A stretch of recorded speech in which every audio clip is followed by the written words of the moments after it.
قرآن مجید فرقان حمید میں تذکرہ ضرور فرمایا کہ سال بھر کے 12 مہینے ہوتے ہیں، پھر تذکرہ فرمایا منہا اربعۃ حرم، ان میں سے 4 حرمت والے مہینے ہوتے ہیں، لیکن کسی ایک کا نام نہیں لیا۔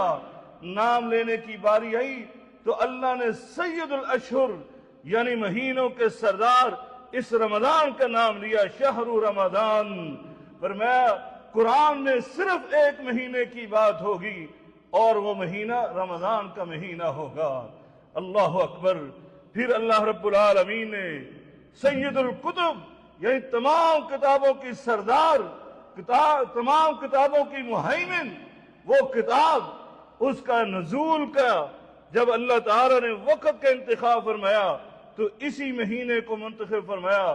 فرمایا شہر رمضان الذی انزل فیہ القرآن، ہم نے اس رمضان کو اس بابرکت اور مقدس کتاب کے نزول کا مہینہ منتخب فرمایا۔ دوستو اور بھائیو، یہ اللہ رب العالمین نے اس ماہ رمضان